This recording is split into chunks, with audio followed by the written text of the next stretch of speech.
Hey guys, this is Jonathon Henderson with Pressure Washing Marketing Pros. I got Andres of Baltimore Pressure Washers. How you doing, man? Good, good.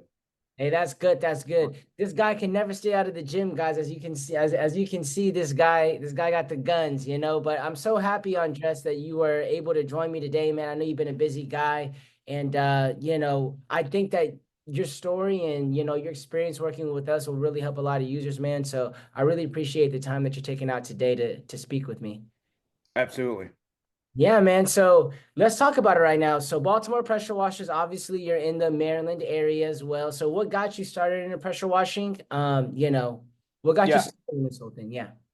So I started in 1994, and I started my first pressure washing business was in Detroit, Michigan. Uh-huh. And that was electro splash building services. So I mean, residential, one of our biggest contracts was Daimler Chrysler headquarters doing that. And that was our first year getting our feet wet with using an 85, 125-foot boom lift. And Michigan is good, but it's tough when the economy is bad. Michigan always got hit the hardest first. So it was tough to get a business to, be profitable. And yeah, I mean, I once I started that business, was doing pretty good, and had the opportunity for a big contract in Maryland, out here in Maryland, in Fells Point at Henderson's Wharf, and that was about a year and a half contract, doing the pressure washing, painting. It's a big condo job, apartment condo, painting, caulking. And we had an opportunity while I was here in Maryland, I had an opportunity to sell all of our contracts to my business partner out there that was handling things. And Mm-hmm. uh, my sister lived out here, so I pretty much, the economy is great out here, 10 times better than Michigan.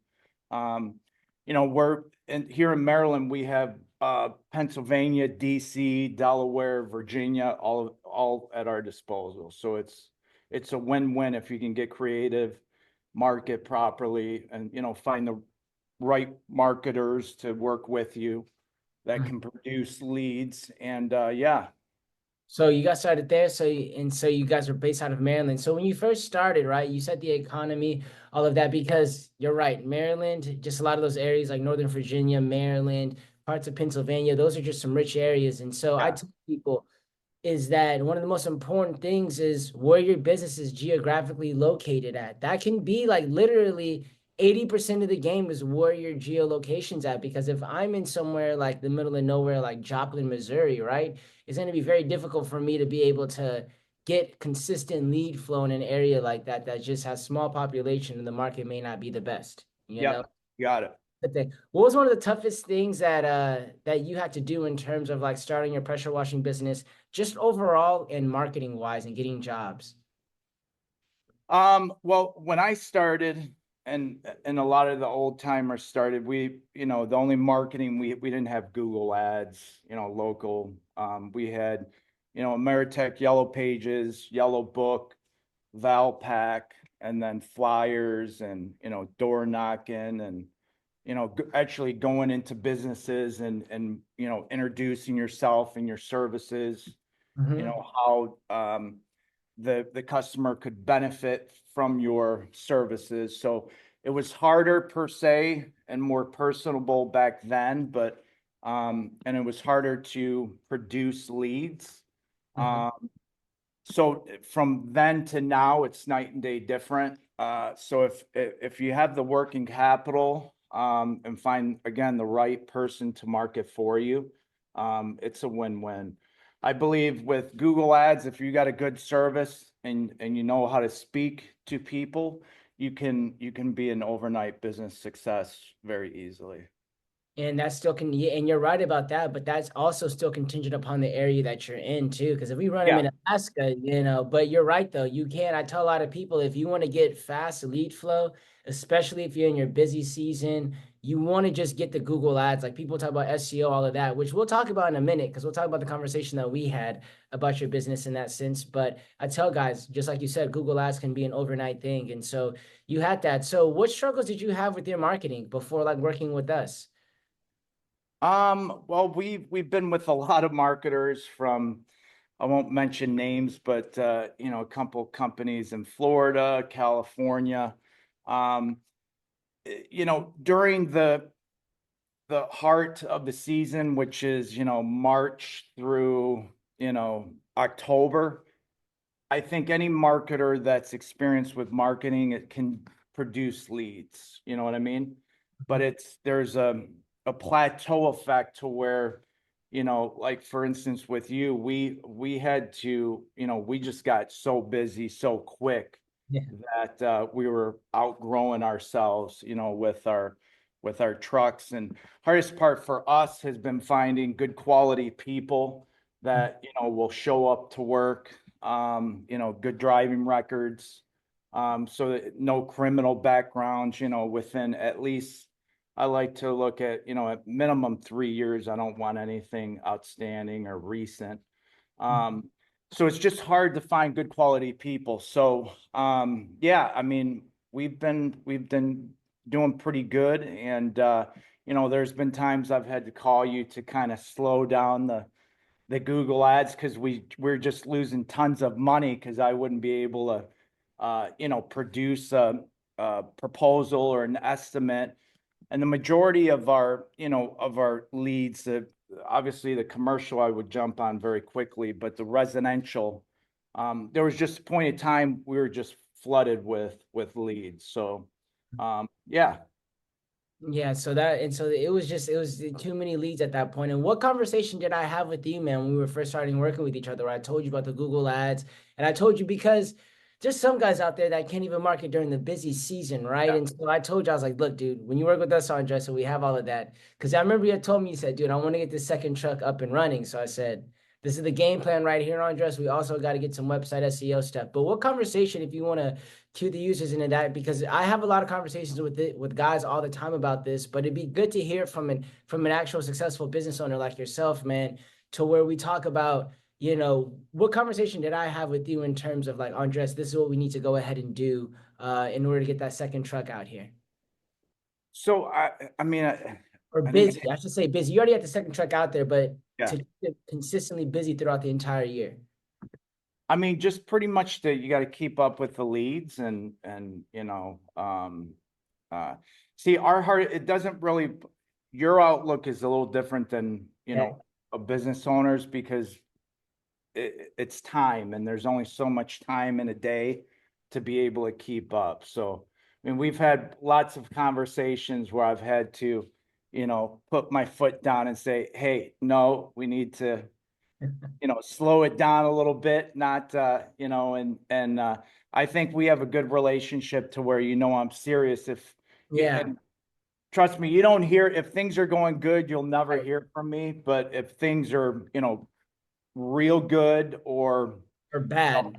or bad, then you'll, which is, it's a good relationship, I'd No, say. most definitely, and we respect that out of you. But the conversation I remember us having was, I was like, dude, we need to do SEO because during those times when you're running Google Ads or we want to slow things Yeah. down, we'll be able to go ahead and rank organically, so that once those ads are down, you know what I mean? We don't have any more of those ads. You still are going to be able to have like that organic traffic. And I know that you said that during that time earlier this year, as I think it was, or was it last year? It was one of the two. I remember you said, dude, like in the busy season, that thing saved us during that time. You know what I Yes. mean? Yeah. Ads and all of that, you know? Yeah. And even, we've had some issues with employees and we've had to kind of cut a truck out of the equation. Mhm. Even not advertising with Google as much, the SEO has still outperformed beyond my wildest dreams, and it's still going. I mean, Mm-hmm. now here in Maryland, it's colder, 37 today, but my phone's still ringing. A lot of jobs are small jobs. We don't take any, if it's like it's got our minimums are 3.99, sometimes even 4.25, or it's not even worth my time to, Yeah. go out and drive how many miles and the time. So we're choiceful. I just like the opportunity to be pick and choose, the leads that I need to take, and then the smaller ones. And I usually touch base with those people and tell them, what our minimum is, and then, tell them there's other companies that could possibly be a little bit lower, and I give them opportunity, but I always leave it open that, if they have a problem finding someone that's a competitive industry standard price, to give me a call back, and then we usually would make something work for them. Yeah, man. And the thing about SEO too is that you're not having to travel so far as well for those leads. A lot of those leads are within a 10 to 15 mile radius of you as well, right? Yeah. A lot of them aren't like, oh man, like I know where you're at, and it's not like, oh, this lead is 40 minutes away. Because sometimes I can have it with Google Ads. Because with Google Ads, you have to capture that demand, and you have to at least do like a 20, 25 mile radius in particular Correct. areas.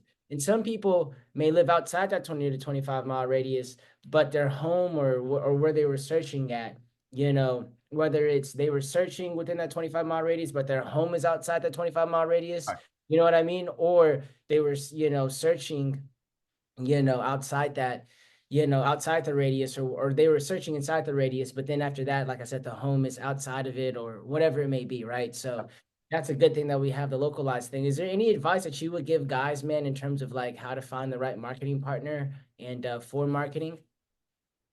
Well, it's a long search. I mean, I've been doing it 20 plus years, so you just got to make sure you have, at least, if you're going to be starting something, you have to have at least 3 to 4 months worth of marketing, working capital to keep things going, because it's going to be slow at first. And then sometimes you're going to get involved with the wrong marketer. So you got to take the good with the bad, and just try and produce leads some way, somehow. Um, we've been blessed because I've done it a long time, but we've been blessed that we are able to meet up with you. And that's obviously, following. I don't get involved much with Facebook, but just watching the threads and reading them. And I heard a lot about you, but probably I heard about you prior to us meeting, probably 2 years down the line before I made an initial contact with you. So I That's want to wonderful. make sure, and we were with another company that was keeping us busy enough. Mhm. Um, but there were just some stuff, if there was an issue, sometimes I like to deal with the owner. And if the owner thinks that he's too high and mighty, um, that's not something I want to invest my hard-earned money for someone that doesn't want to, make things work. Mhm. But I was patient, and usually I am patient, and things work fine for us. But since meeting you, it's taken us to another level. So at this point, it's just trying to find the right people, and then I gotta train them for probably 6 months, and make sure they're capable of taking care of the customer and not damaging anything. And then we cut them loose, and then they start producing money for us. Yeah, no, you're definitely right in that sense. And so I'm glad that your business is the way that it is. And I can't wait for this upcoming 2025 season in that sense. I'm not political at all, but I just kind of know, man, that like next year will be you know what Oh I yeah. mean? I think next year will be a good Well, year. I am political, and it's, the numbers speak for themselves. And, Yeah. there was a time we had the average Joe calling us, but Huh?